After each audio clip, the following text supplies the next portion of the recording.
ओम अज्ञानतिमिरान्धस्य ज्ञानञ्जनशलाकया चक्षुरुन्मीलितं येन तस्मै श्रीगुरुवे नमः। नमः ॐ विष्णुपादाय कृष्णप्रेष्ठाय भूतले श्रीमते भक्तिवेदान्त स्वामिन्निति नामिने। नमस्ते सारस्वते देवे गौरवाणी प्रचारिणे निर्विशेष शून्यवादी पाश्चात्य देशतारिणे। जय श्री कृष्ण चैतन्य प्रभु नित्यानंद श्री अद्वैत गदाधर श्रीवासादि गौर भक्त वृंद। हरे कृष्णा कृष्णा कृष्णा हरे हरे, हरे राम राम राम हरे हरे। हरे कृष्ण। सभी भक्तों का हार्दिक स्वागत है आज के हमारे श्रीमद् भागवतम के डिस्कशन में। तो आज हम लोग चर्चा करेंगे first canto second chapter verse number 5। इस श्लोक में हमने पिछले 2-3 दिन से चर्चा किया है। बहुत ही महत्वपूर्ण श्लोक है ये श्रीमद् भागवत की महिमा और उसका क्या प्रभाव है इसके बारे में श्रीला सूत गोस्वामी सौनक आदि ऋषियों को के प्रति आभार प्रकट करते हुए बोलते हैं। मुनिया साधु पृष्ठा भवद्भिर्लोक मंगलम यत्कृतः कृष्ण संप्रश्नो येनात्मा सुप्रसीदति। इस प्रकार से साधु साधु मतलब बहुत अच्छा प्रश्न आपने पूछा है। मुनिया मुनिया मतलब वो सेजेस भवद्भिर तो आप सभी यहाँ पे भवद्भिर मतलब बाय ऑल ऑफ यू, न केवल शौनक आदि। शौनक ऋषि तो स्पोक्समैन टूडेज ऋषियों के main on the behalf of all the sages. सभी सेज ऋषियों के तरफ से वो बोलते हैं, लेकिन सबका जो है यहाँ पे सबको धन्यवाद देते हैं। यहाँ पे श्री गोस्वामी बोलते हैं यद कृतः क्योंकि आपने किया है कृष्ण संप्रश्न, we have made inquiries about Krishna in आत्म सुखी। तो अब इस प्रभुपाद जी को पढ़ के थोड़ा और चर्चा करेंगे इसके बारे में।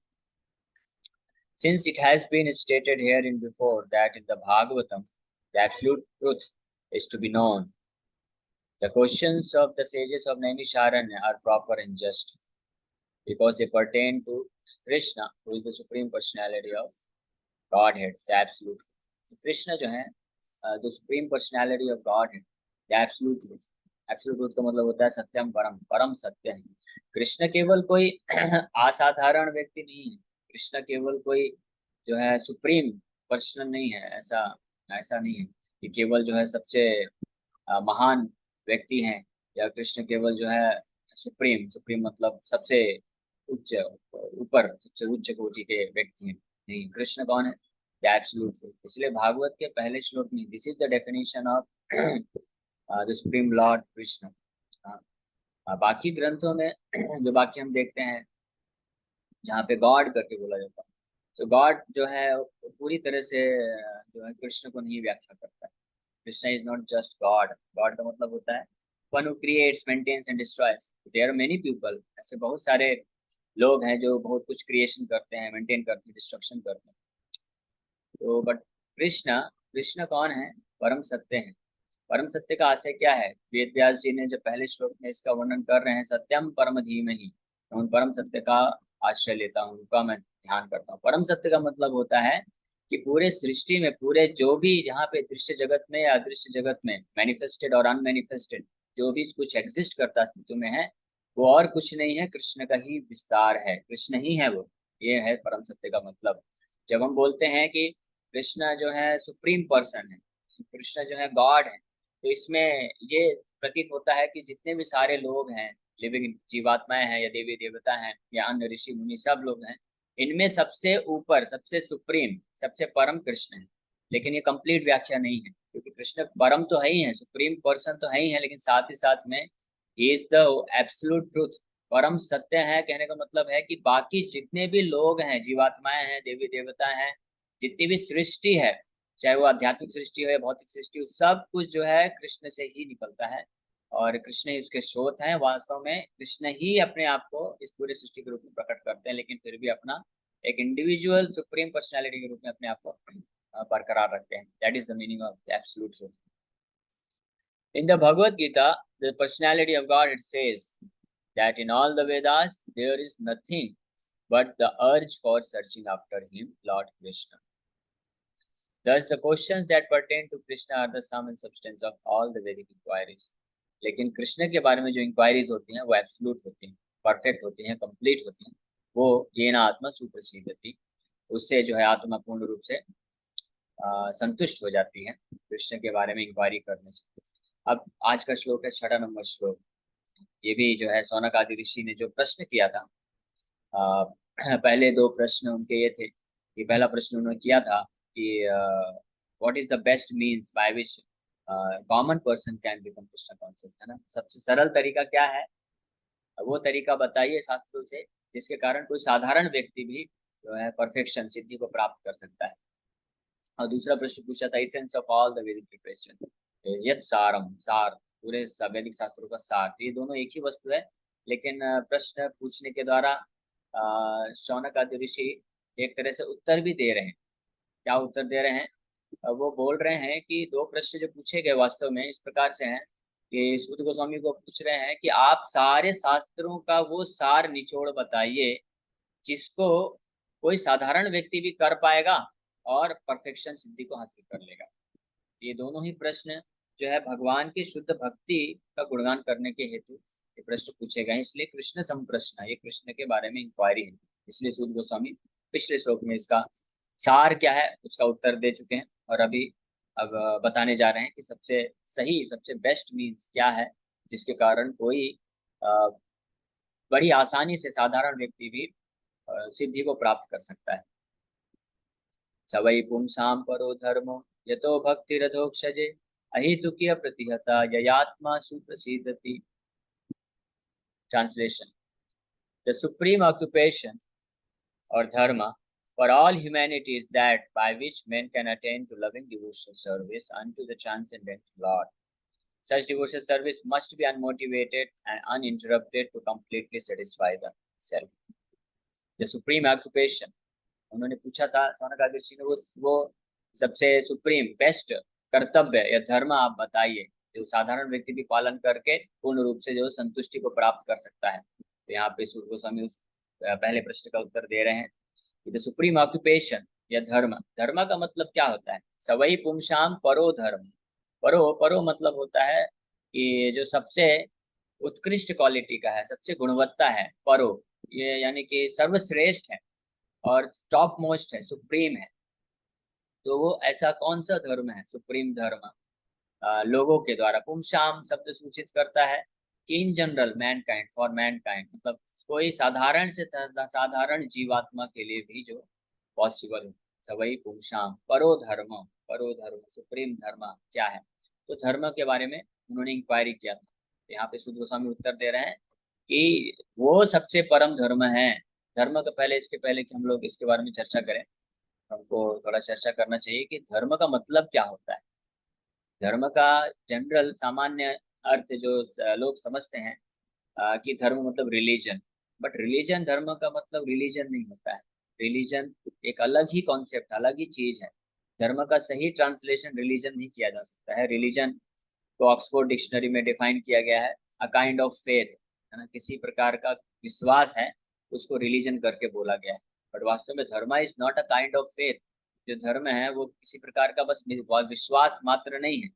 धर्म एक ऐसा क्या बोलते हैं, इंटरनल कैरेक्टरिस्टिक्स है, इनसेपरेबल।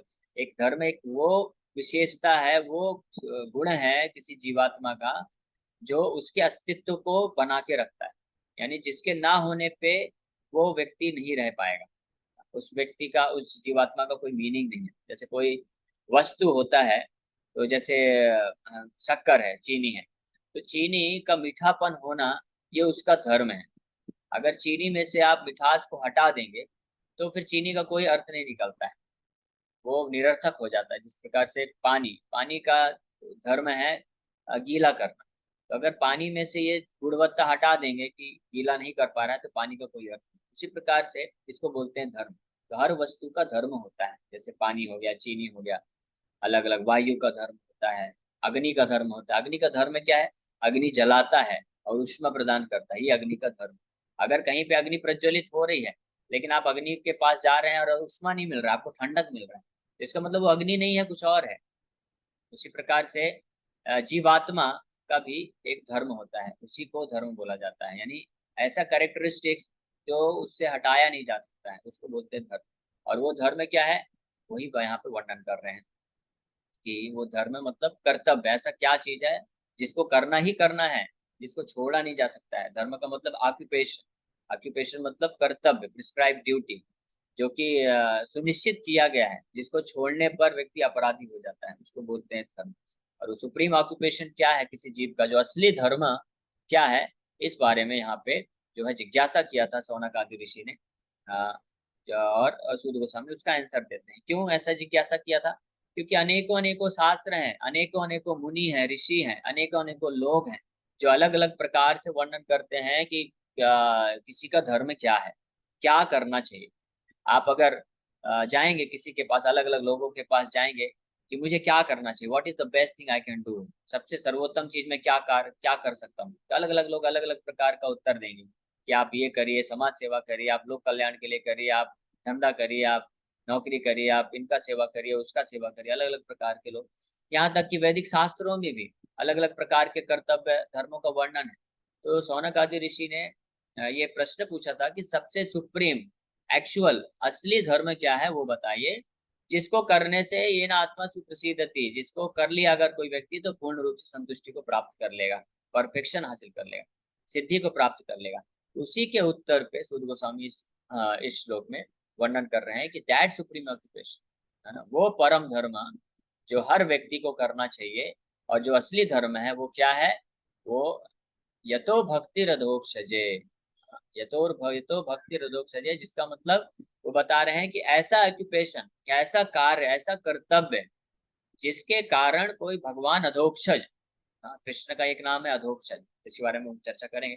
तो जिसको करने से कोई भगवान अधोक्षज के प्रति अहेतु की भक्ति, अधोक्षज के प्रति भक्ति को विकसित कर ले। यानी भक्ति का मतलब क्या होता है, सेवा का भाव, डिवोशनल सर्विस। आप देखेंगे प्रभुपाद जी ने भक्ति शब्द का ट्रांसलेशन क्या दिया, डिवोशनल सर्विस किया है। भक्ति को केवल डिवोशन बस नहीं बोला प्रभुपाद जी। तो भक्ति का जो ट्रांसलेशन है devotion, that is not complete, वो पूर्ण नहीं है। डिवोशनल सर्विस ये जस्ट एक सेंटिमेंट नहीं है। Of course there is sentiment, ये वहाँ पे सेंटिमेंट, इमोशंस, भावना तो रहती ही रहती है। बिना भाव के कोई कार्य जो है कंप्लीट नहीं हो सकता है, भक्ति कंप्लीट नहीं हो सकती। लेकिन भाव के साथ साथ उसमें कुछ प्रैक्टिकल यानी व्यवहारिक रूप से भगवान को करने का कुछ तत्परता रहती है, भगवान की सेवा करने का, उसको बोलते हैं भक्ति, डिवोशनल सर्विस। जैसे सिंपल से उदाहरण ले, कोई बेटा है, वो अपने माँ को बोलता है आई लव यू मदर, हाँ मैं आपको बड़ा प्रेम करता हूँ। माँ बाप को बोलता है मैं आपसे बहुत प्रेम करता हूँ, आपको बहुत मानता हूँ, मैं भगवान के समान आपको मानता हूँ। बस इतना बोलता है। लेकिन माँ बाप जब बोलते हैं जाओ थोड़ा सा सब्जी लेके आओ या कुछ कार्य करो, कुछ सेवा करो, तो बोलता है नहीं नहीं, मैं बस मन में आपको मानता हूँ, है ना, प्रेम आपके प्रति मेरे मन में, हृदय में 24 घंटे प्रेम है। तो ये सब सेवा करने का क्या फायदा है? तो इसी प्रकार से निरर्थक हो जाता है। जैसे कोई पुत्र माँ बाप का कहना या सेवा नहीं करता है, बस बोलता है कि हाँ मुझे बहुत प्रेम है, बहुत प्रेम है, तो वो निरर्थक हो जाता है। उसी प्रकार से जैसे संसार में कई लोग होते हैं, कई लोग मिलते हैं जो बोलते हैं हम तो भगवान को बहुत प्रेम करते हैं, भगवान को हमेशा स्मरण करते हैं, हमारे हृदय में हमेशा भगवान। भगवान तो आपके हृदय में हमेशा है, लेकिन आपने भगवान जो जो भगवान आपके हृदय में उनके लिए कभी कुछ किया क्या? वो भी तो महत्वपूर्ण है। तो केवल भगवान को ये बोलना कि हम भगवान आपको बड़ा प्रेम करते हैं, वो भक्ति नहीं होता है। उस प्रेम का प्रदर्शन होना चाहिए, मैनिफेस्ट होना चाहिए। जैसे दूसरा उदाहरण ले, गर्लफ्रेंड बॉयफ्रेंड, ये सब उदाहरण इसलिए दे रहा हूँ ताकि आप समझ सके कि कितना ये कनेक्टेड है। क्योंकि ये सब हम देखते हैं ना, एक माँ बाप का उदाहरण दिया, फिर दूसरा गर्लफ्रेंड बॉयफ्रेंड। अगर बॉयफ्रेंड बोलता है आई लव यू, केवल यही बोलता रहता है, या पति बोलता है पत्नी को कि मैं तुमको बहुत प्रेम करता हूँ, पत्नी बोलती है मैं तुमको बहुत प्रेम करती हूँ, लेकिन एक गिलास पानी भी ला के नहीं देती है, तो ऐसे प्रेम का क्या मतलब? ऐसा प्रेम निरर्थक है, कोई मतलब नहीं है इस प्रेम का, तो वास्तव में ये प्रेम नहीं हुआ। उसी प्रकार से अगर कोई बोलता है मैं भगवान को बहुत मानता हूँ, भगवान को प्रेम करता हूँ और भगवान का मैं भक्त हूँ, लेकिन वो भक्ति प्रेम जो है वो मैनिफेस्ट होना चाहिए, व्यक्त होना चाहिए भगवान के कुछ व्यवहारिक सेवा के रूप में, सेवा करने के रूप में। जिस प्रकार से जब छोटा बच्चा होता है, अपने पिताजी के बर्थडे में पिताजी से ही पैसा लेके जाके बर्थडे गिफ्ट ला के पिताजी को देता है, तो वो प्रेम का आदान प्रदान होता है इस व्यवहारिक प्रदर्शन, व्यवहारिक सेवा के माध्यम से। इसी प्रकार से जो वास्तविक में भगवान के भक्त होते हैं वो भगवान की सेवा में लगते हैं, भगवान के इच्छा अनुसार भगवान को प्रसन्न करने हेतु भगवान की सेवा में तत्परता पूर्वक लगते हैं। और भगवान क्योंकि एब्सोल्यूट है, एब्सोल्यूट मतलब परम सत्य है, तो उनका जो सेवा है वो लिमिटेड नहीं होता है, किसी विषय वस्तु या संसाधन में लिमिटेड नहीं होता है। आपके पास जो है उसके माध्यम से आप भगवान का सेवा अर्पण कर सकते हैं। हमारे पास क्या क्या है? हमारे पास ये शरीर है, भगवान के द्वारा दिया हुआ। हमारे पास मन है, बुद्धि है, और हमारे पास और क्या है? कुछ संसाधन है, जैसे धन हो गया, तन मन धन बुद्धि और ये शरीर। और सबसे महत्वपूर्ण हमारे पास क्या है भगवान का दिया हुआ? सबसे महत्वपूर्ण हमारे पास समय है। ये समय किसने दिया है? अगर किसी का 60 साल 70 साल 80 साल आयु है तो ये किसका देन है? ये भगवान का ही देन है, भगवान ने हमको दिया है। तो हमारे पास जो कुछ भी है भगवान का दिया हुआ, वही उसी चीज को भगवान के लिए अर्पण कर देना, इसी को भक्ति बोलते हैं, सेवा बोलते हैं। जिस प्रकार से गंगा नदी में जब कोई स्नान करने जाता है तो माता गंगा को गंगा का ही पानी लेके उनको अर्पण करता है, उसी से वो गंगा की पूजा की जाती है। उसी प्रकार से हमारे पास मन बुद्धि शरीर इंद्रियां समय है, इसको भगवान की सेवा में लगाना ही सबसे बड़ी ये भक्ति कहलाती है। विशेष रूप से मन को भगवान की सेवा में लगाना। तो वो मन को लगाने के हेतु हम अपनी इंद्रियों का इस्तेमाल करते हैं। इसलिए सेवा की शुरुआत बताया जाता है, श्रील रूप गोस्वामी बताते हैं, अतः श्री कृष्ण नामादि न भवेत ग्राह्यम इंद्रिय सेवन मुखे ही जिह्वादो स्वयं एव स्फुरति यदा। सेवन मुख होकर के जिह्वा का इस्तेमाल करके जब कोई भगवान का नाम का जप करता है, उसके माध्यम से और फिर कान के माध्यम से सुनता है, मन को भगवान में लगाता है, तो इस माध्यम से वो सबसे अच्छी सेवा भगवान का करता है। ये भगवान के शुद्ध सेवा का शुद्ध भक्ति का प्रारंभ होता है। इस प्रकार से बिना इसके कोई भी जो है सेवा परिपूर्ण नहीं मानी जाती है। इसलिए भगवान के नाम का जब प्रभुपाद जी एक लेक्चर में बोलते हैं, the Lord very much appreciates a person who uses his tongue to glorify his holy name. कि परम भगवान कृष्ण बड़े उस व्यक्ति का बहुत प्रशंसा करते हैं या उसको स्वीकार करते हैं जो व्यक्ति अपने जिह्वा का इस्तेमाल करके भगवान के दिव्य नामों का उच्चारण करता है और सुनता है शुद्ध भाव से। तो भगवान उसको सेवा के रूप में स्वीकार करते हैं। और भगवान डिक्लेयर करते हैं आदि पुराण में, अर्जुन के साथ कन्वर्सेशन है, भगवान बोलते हैं कि जो भी भक्त जो भी व्यक्ति मेरा नाम लेता है वो मेरे हृदय के करीब हो जाता है। मैं उसको हमेशा अपने हृदय में रख लेता हूँ और उसको हर प्रकार से सुरक्षा देने के लिए तत्पर हो जाता हूँ। ये भगवान का भाव है। हम जितना भगवान का आश्रय लेते हैं, भगवान का नाम का जप करके, ये प्रारंभिक अवस्था में हो सकता है समझ में ना आए, क्योंकि कोई सोच सकता है कि ऐसा क्या है कि नाम लेने से भगवान प्रसन्न हो जाते हैं, इसमें कौन सी बड़ी बात है। नहीं, इसमें बहुत बड़ी बात है ना। जब आप जिस प्रकार से धीरे धीरे आप नाम जप करेंगे और नाम के प्रति रुचि विकसित करेंगे, आप इस बात को साक्षात्कार कर पाएंगे धीरे धीरे कि वास्तव में भगवान का नाम भगवान से अभिन्न है। और भगवान के नाम का जप करके आप जो है भगवान का सेवा करते हैं, ये एक सेवा के भाव से किया जाता है। तो इस प्रकार से भगवान संतुष्ट होते हैं, क्योंकि भगवान के नाम का जप करने के माध्यम से ही हम भगवान के प्रति पूर्ण प्रेम विकसित कर सकते हैं। और उस पूर्ण प्रेम को विकसित करने के पश्चात ही हम भगवान का दिव्य रूप में अपने दिव्य इंद्रियों का इस्तेमाल करके सेवा कर पाएंगे। इसीलिए भगवान के नाम का जप अत्यंत महत्वपूर्ण है और इसको जोर दिया गया है। तो इस प्रकार से भक्ति यहाँ पे सूत गोस्वामी उत्तर दे रहे हैं कि सवई पुंसाम परो धर्म, वो धर्म, वो जो ऑक्यूपेशन, वो कर्तव्य जो है परम होता है, वो धर्म परम होता है जिसके माध्यम से यह तो मतलब जिसको करके आप भगवान अधोक्षज के प्रति भक्ति प्राप्त कर। भगवान अधोक्षज मतलब ट्रांसेंडेंटल पर्सनालिटी। अध अध कृता अक्षज ज्ञान अक्षज ज्ञानम इति अधोक्षजा। जो अक्षज, काका गागा आ से लेकर के काका गागा से लेकर के ज्ञान तक, ये जो लेटर्स होते हैं, तो इस संसार का हर प्रकार का ज्ञान जो है, इसी से जैसे हम लोग अभी वार्तालाप बात कर रहे हैं, तो इसमें क्या है? अक्षज ज्ञान है। तो अपनी इंद्रियों का इस्तेमाल करके, इन शब्दों का इस्तेमाल करके कोई व्यक्ति जो ज्ञान करता है और भगवान को समझने का प्रयास करता है, तो अधोक्षज का मतलब होता है कि इस प्रकार से नहीं समझा जा सकता है। इस प्रकार के तरीके से, इस प्रोसेस, इस प्रक्रिया के द्वारा, यानी अपने मन बुद्धि और व्याकरण और शब्दों का इस्तेमाल करके जिनको नहीं समझा जा सकता है, उनको अधोक्षज बोलते हैं। या अधोक्षज का दूसरा मतलब है कि जो इंद्रियों के परे हैं, हमारी समस्त इंद्रियों के परे हैं। मन से नहीं समझा जा सकता है, बुद्धि से नहीं समझा जा सकता है, और ना ही किसी भी इंद्रियों के प्रकार को यूज इस्तेमाल करके भगवान को कोई समझ सकता है, चाहे वो बहुत महान से महान मुनि हो, ऋषि हो, कोई भी क्यों ना हो। ब्रह्म संहिता में ब्रह्मा जी इसका वर्णन करते हैं, है ना। वायु रथापि मनसो मुनि पुंगवानाम। वायु अथवा वायु के वेग से भी अगर कोई मुनि जो होता है अपनी बुद्धि को दौड़ाता रहता है करोड़ों करोड़ों साल तक, तभी वो भगवान को समझ नहीं सकता है। भगवान अधोक्षज है। लेकिन वो अधोक्षज भगवान जो कि इंद्रियों के परे हैं, समस्त प्रकार के मन बुद्धि के परे हैं, उनको भी अगर शुद्ध भक्ति करता है के माध्यम से उनको समझा जा सकता है। इस प्रकार से वही सबसे बड़ा धर्म है जिसके माध्यम से भगवान अधोक्षज के प्रति भक्ति विकसित कर ले। लेकिन वो भक्ति कैसी होनी चाहिए, इसका वर्णन कर रहे हैं कि भक्ति फर्स्ट क्लास भक्ति होनी चाहिए। फर्स्ट क्लास मतलब प्रथम दर्जे की भक्ति होनी चाहिए, वही परो धर्म कहलाएगा। जो द्वितीय दर्जे की भक्ति होगी उसको द्वितीय परो धर्म नहीं बोला जाएगा। परो धर्म मतलब सुप्रीम ऑक्यूपेशन, सुप्रीम धर्म वो है जिसके द्वारा अहेतुकी अप्रतिहता।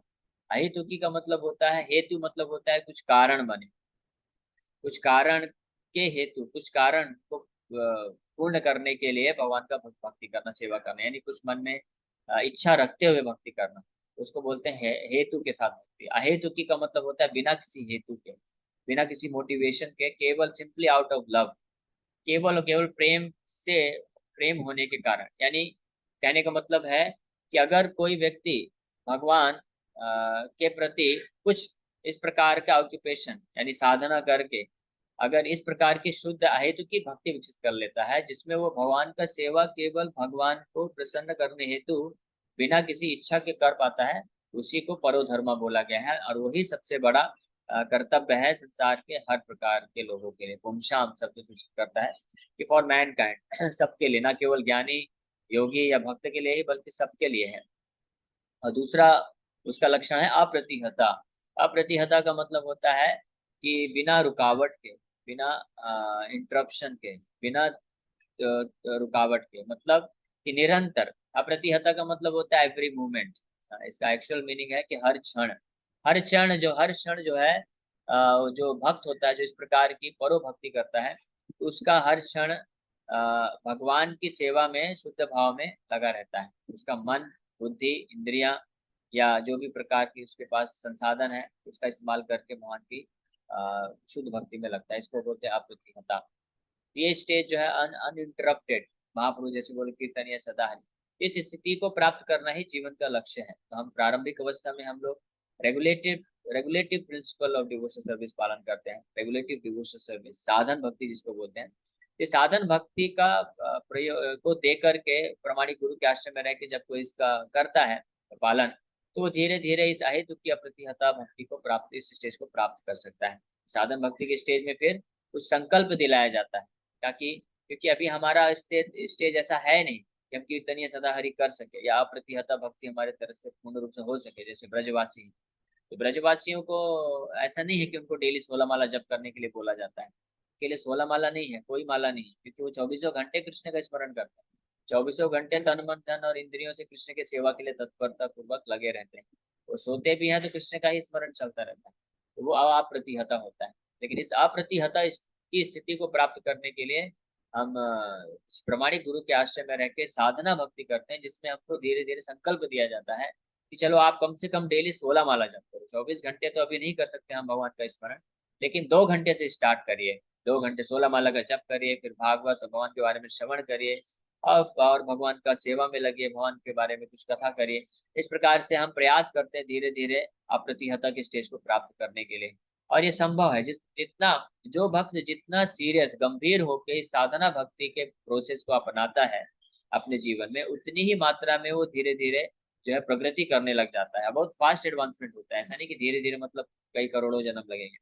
बहुत फास्ट एडवांसमेंट होता है। कुछ ही साल अगर ऐसे लगा रहता है तो धीरे धीरे 2 घंटे से 10 घंटे, 15 घंटे, 20 घंटे, फिर 24 घंटे भी भगवान का स्मरण, भगवान का सेवा यानी कृष्ण चेतना में वो पहुंच सकता है। ये साधन भक्ति का प्रयोजन है। तो इस प्रकार से यहाँ पे शुद्ध गोस्वामी वर्णन कर रहे हैं कि वो धर्म, वो ऑक्यूपेशन, वो कर्तव्य सर्वश्रेष्ठ है जो कि भगवान अधोक्षज के प्रति अहेतु की अप्रतिहता भक्ति को विकसित करने में मदद करे।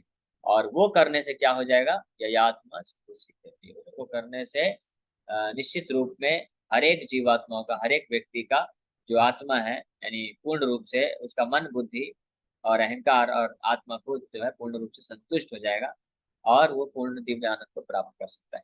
इस प्रकार से शौनक ऋषि के पहले 2 प्रश्नों का उत्तर के रूप में ये 2 श्लोक शुद्ध गोस्वामी वर्णन कर रहे हैं। ठीक, तो आप लोग यहीं पे विराम करते हैं, समय हो गया।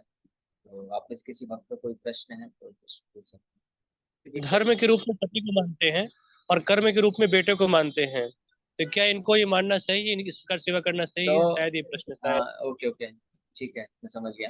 तो इसका भी वर्णन है शास्त्रों में कि हमारे दो प्रकार के धर्म होते हैं। एक हमारे भौतिक शरीर से संबंधित धर्म होते हैं, कर्तव्य होते हैं। और तो इसलिए भौतिक ये शरीर से संबंधित जो भी लोग हैं, जैसे पति हैं, बच्चे हैं, माँ बाप हैं, देश है, दुनिया, ये सब, तो इनके प्रति हमारा जो कर्तव्य होता है उसको भौतिक धर्म बोलते हैं। और उसको भी हमको करना अनिवार्य है, वो हम छोड़ नहीं सकते, क्योंकि जब तक हमारे पास ये शरीर है तब तक हम उसको करना ही पड़ेगा।